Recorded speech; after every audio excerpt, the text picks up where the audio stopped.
Well, he pilots the Mositos Motorsports number 42, the first guest on Dave's Home Supply getting up to speed from the state of Pennsylvania, Sye Lynch. Sye, who's out of Apollo, will be talking about his 2023 season, his long stretch with the All-Star Circuit of Champions, including a third-place finish at the Four Crown Nationals at Eldora, and much, much more. That's next after these messages. Dave's Home Supply specializes in cabinets, flooring, and countertops. Visit their website at daveshomesupply.com to look at products, services, financing, and even a free estimate. Are you looking for bookkeeping, payroll, or income tax services? Then check out the folks at For You Simple Bookkeeping. They are a licensed tax preparer throughout the entire United States. For more information, click on the link in the description. This broadcast is brought to you by Meat Freaks Jerky Club. Get the best jerky the world has to offer straight to your door by visiting meatfreaksjerkyclub.com. Pick your box and plan, tell them where to ship, and receive and enjoy. Log on to meatfreaksjerky.com and use promo code SPEED.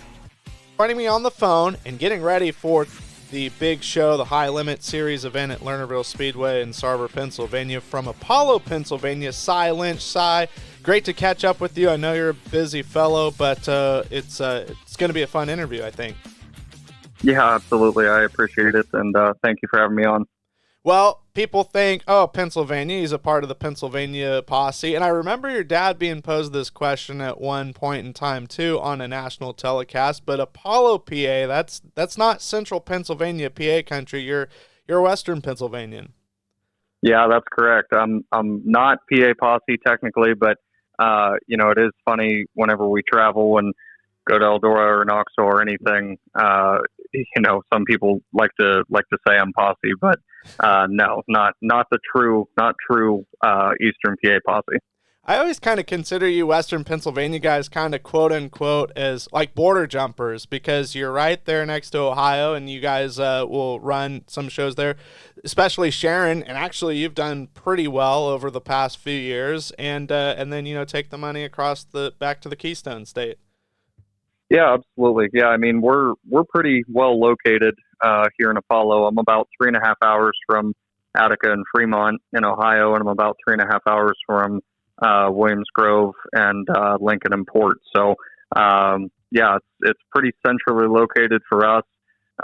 We aren't too far from New York either. So, yeah, it's a nice location. Even for us to get out to Eldora, is only about 5 hours. So I know some of those Eastern PA guys, it can be a little bit more of a trek or a trip, and that might be the reason why they don't do it. But I think our location can be an advantage.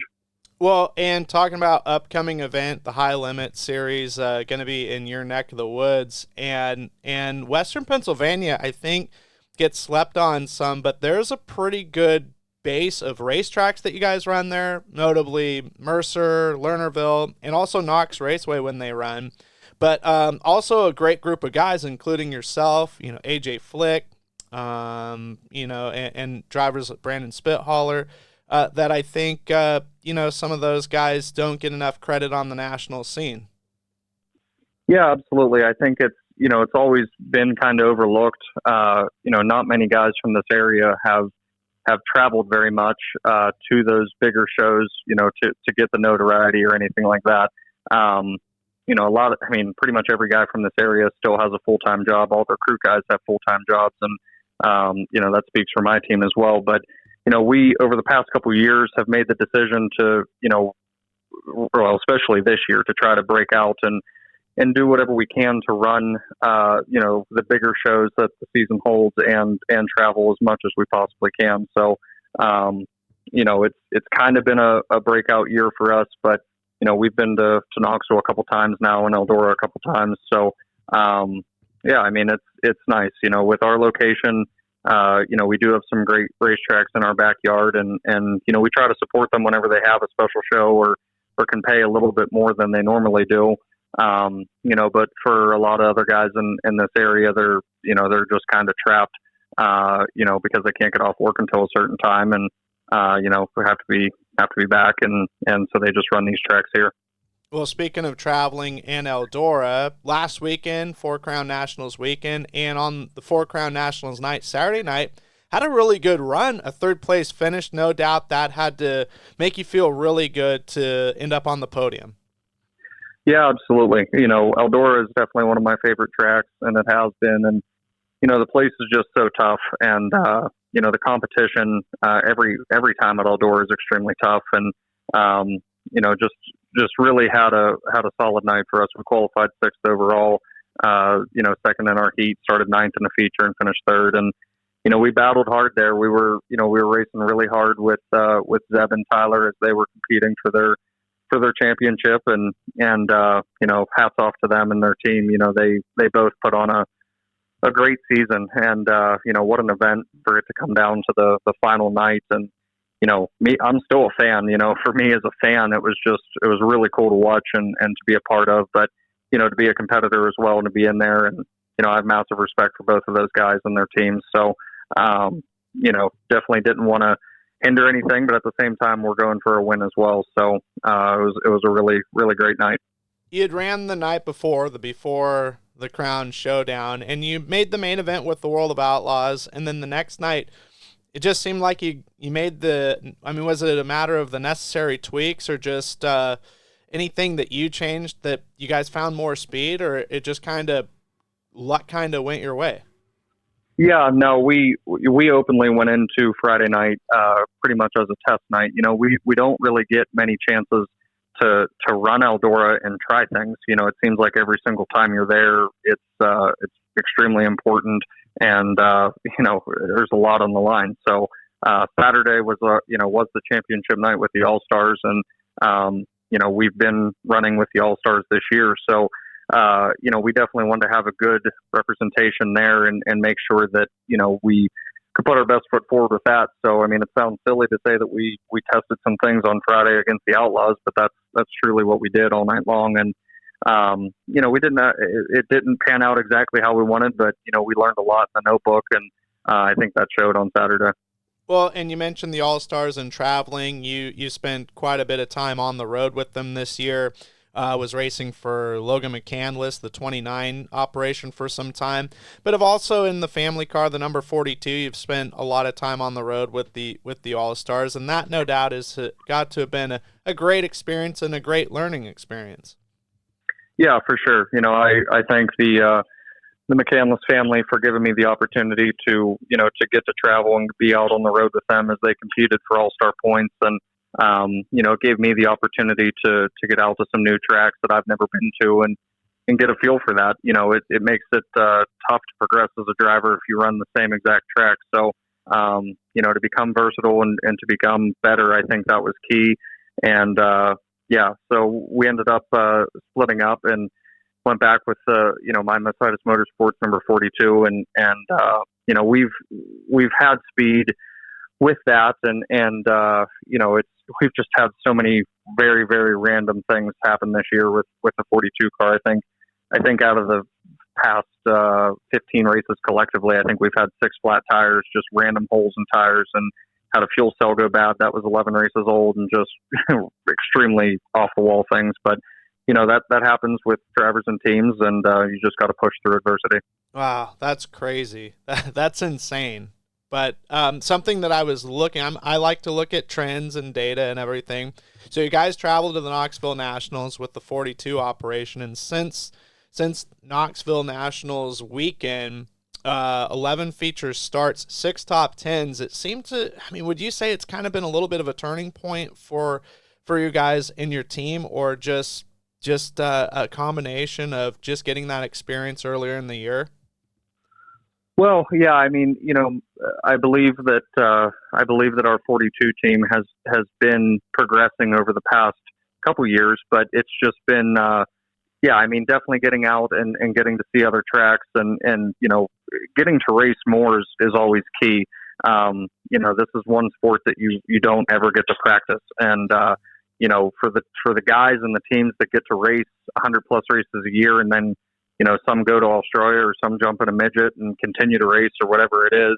It's just one of those deals where seat time is something that you just can't get enough of. So, I think that definitely had a lot to do with it to roll into the third quarter, fourth quarter here into the season, and have that consistency and speed that we've been building on.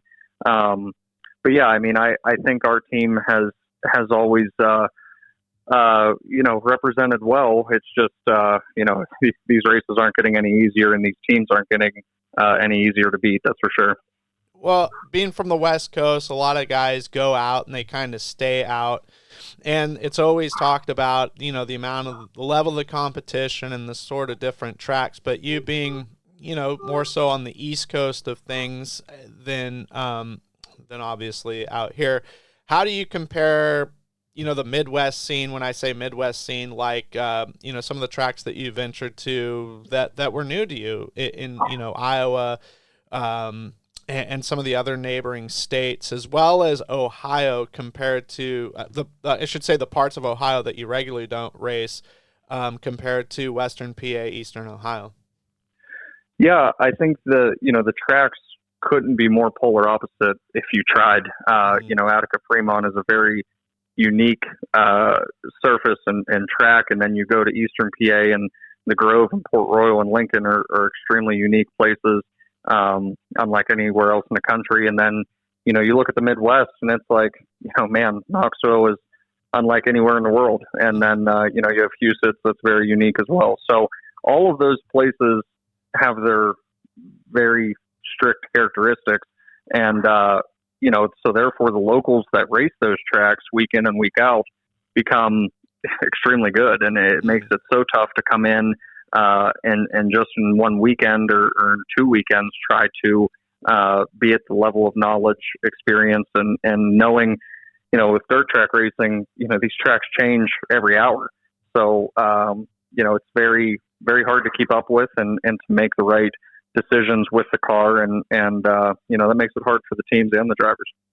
With 2023, it seems like it just got into full swing, when in fact it's been going full swing longer than I guess we care to look at it. But now that it's winding down a little bit, your schedule, is there anything notable? Obviously, tonight with the High Limit Series, but beyond that, anything special that's kind of circled on the calendar for you and the 42 team?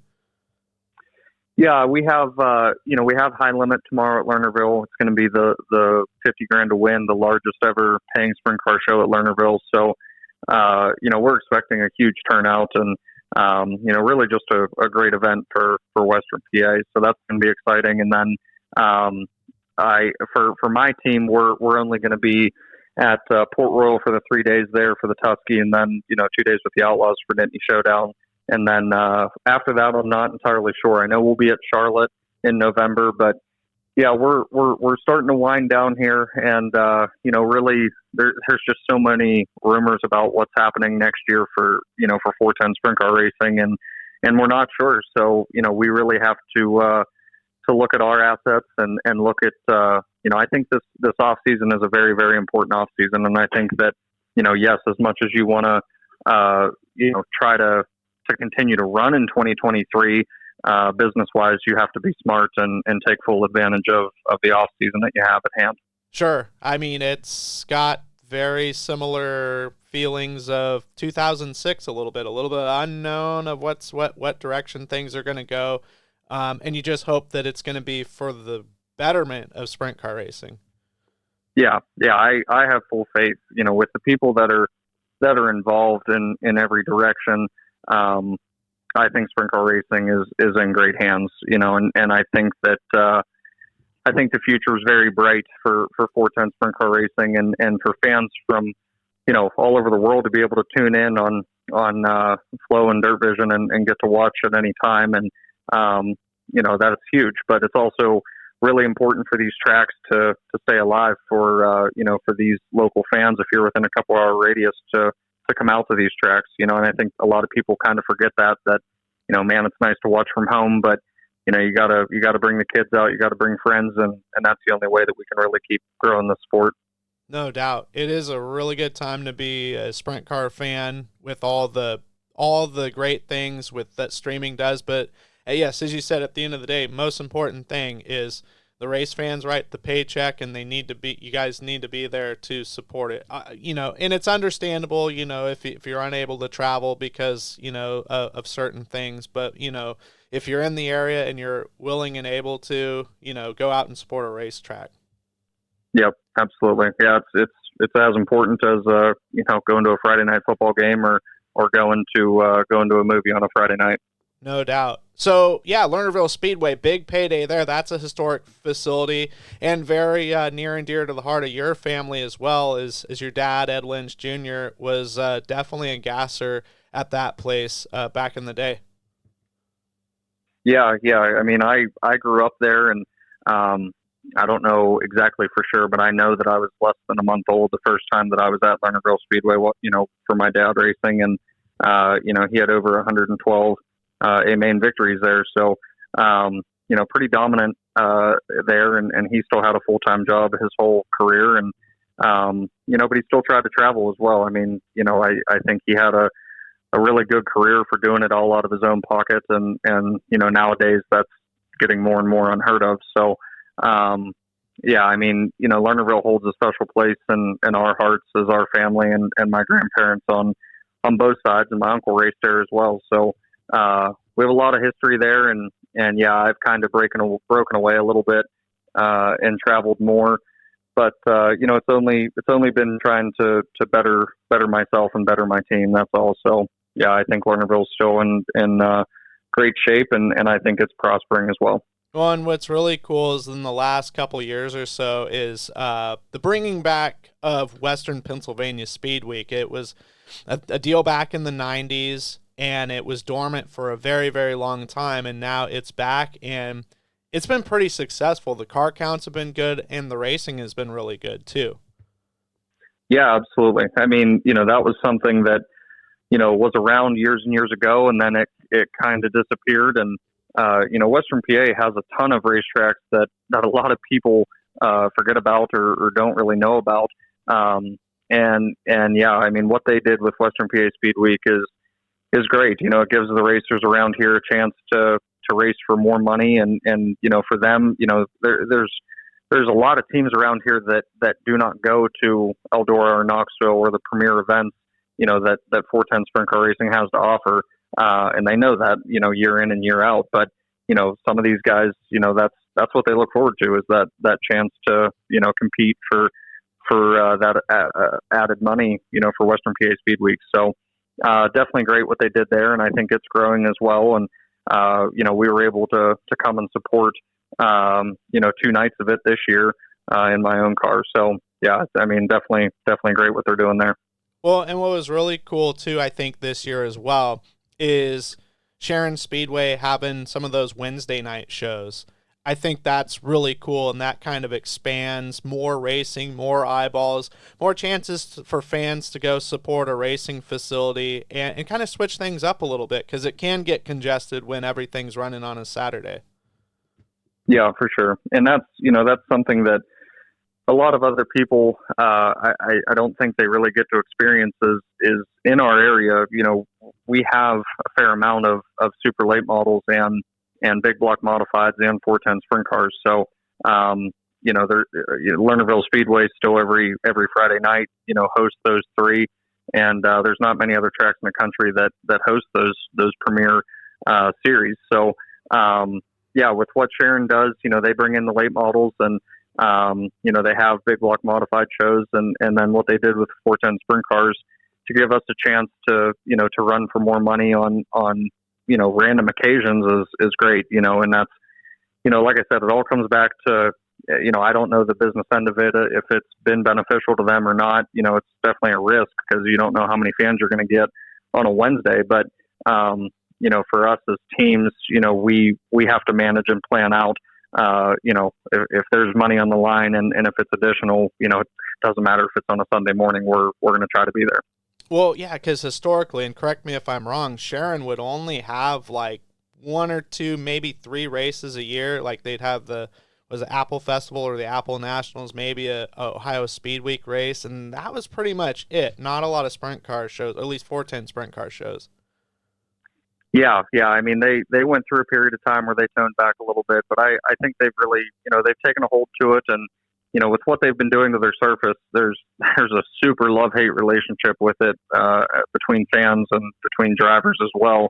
They're predominantly known for super slick. I mean, the Outlaws were just there on Saturday, and I mean, it was. I'm pretty sure the cameraman could see his face off the mirror of the racetrack. It was that slick, but and that's just what they do. That's the way that track is, and it's almost became known to be that way, kind of like how some of the California tracks are just known to be cowboy up with a curb, Mm-hmm. So anytime you go to Sharon, you might as well just show up with your 2-inch wicker bill on and detuned, because that's what it's been looking like. Well, I definitely want to tell you this, and I saw your dad at Knoxville. I meant to stop by and say something to him, but I totally missed the opportunity. So hopefully you guys are there next year.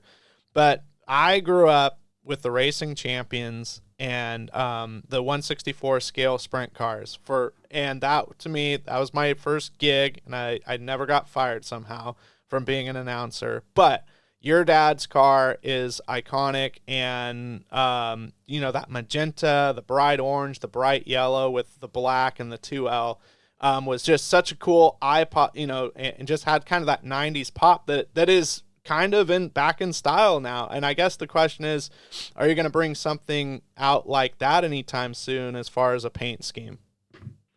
Yeah, we get asked every single year, if we could bring back one of my dad's paint schemes, and the answer is yes. It's every year we talk about it. Every year we put the plan in motion to do it, and then for some reason it doesn't happen. And Sure.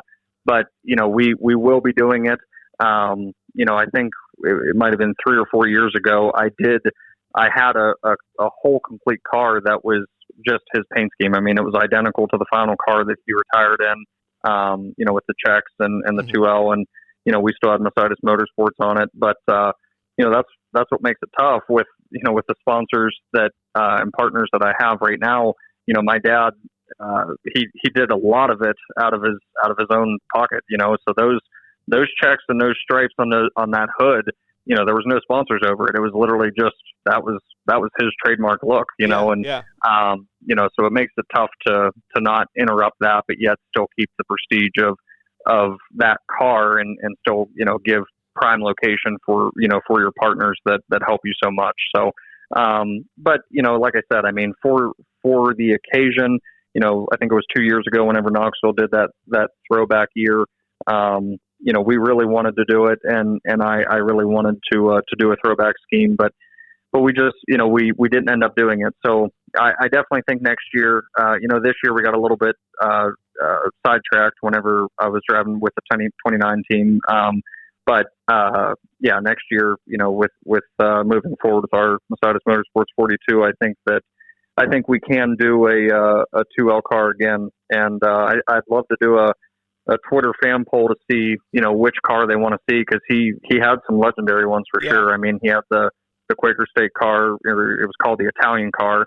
It's actually hanging in the Quaker Steak and Lube in Cleveland. But it was white, green, and orange, and then obviously his traditional black and neon car, and then he even had a black and baby blue car that a lot of people loved. So we'll see. I mean, I'd love to take a vote and see what everyone would choose. I'm telling you, it would probably break the internet. That's no pressure, of course. You have so, but yeah, no, that's super cool. Speaking of sponsors and marketing partners, or even individuals, anybody you want to send a quick shout out to as we kind of wrap things up? Yeah, absolutely. I mean, Mercedes Motorsports has been with me from day one. Just a great company there and a great partner. And Ducati of Pittsburgh came on board with us this year. Great to represent them, here in the Western PA region, such an iconic brand as well. And then, we have Diesel Property Management, a Western PA company here as well. Mike Kleck Paving, he's helped a ton of teams, and I'm really proud to represent him on the car as well. Mav Motorsports came on board with us this year, family friend, and man, we've had some great times together. So really appreciate Mav Motorsports coming on board with us. And then Blair Construction, they've helped out and when we needed them, and that means a lot. So yeah, we're always looking to build new partnerships and expand this team. But we're very thankful for the ones that we have and to represent them to the fullest. Well, and for folks that want to look at your results, maybe there's some, obviously 2024 around the corner, schedule announcements or schedule changes, or if they want to pick up a t-shirt or sweatshirt or apparel, what's the best way to follow you either through a website or social media? Yeah, we're in the process of building a website right now. Just that way we can get merchandise more directly to the fans anywhere. But yeah, we're going to have a link to possibly be able to get a resume if a company wanted to come on board with us as well, or a proposal as well. But as far as social media, yeah, I have Twitter, Facebook, and Instagram, and it's all just Sye Lynch. So you can follow me on any of those, and it's greatly appreciated. I don't post very often, but I'm trying to get better at it. I know David Gravel, he's pretty full throttle with the social media game. Yeah. And then apparel, is there an apparel run in the future? Yeah, we've actually done a couple apparel runs this year, and we just sell it out of the trailer. I don't have a t-shirt trailer or van or anything like that. And man, it's gone so well. We've sold out within a week or two every time we've had it. So, I do a lot of this on my own, and I'm in charge of the car and driving and getting the truck and trailer up and down the road and washing the car and all that stuff. So merchandise and social media kind of falls to the wayside for me, but I'm trying to get better at it, and I appreciate all the fans and the support. So I'm still trying to progress. Well, we greatly appreciate taking the time because, like I said, you're a busy individual, and I really enjoyed this interview, Sye, and I hope not only the high limit race go really well for you, but the rest of the season goes really well with you, and we'll definitely be checking in. Yeah, thank you. I appreciate having me on, and means a lot, and would love to talk to you again sometime. Well, that is going to do it for this interview. We hope you enjoyed it. Be sure and hit the like and subscribe button on whatever platform you found this interview at. It really helps us grow the channel, and we greatly appreciate it. In the meantime, we'll be back with more content and interviews in the future. Be sure and have a great evening or a great rest of your day, whatever time you're listening.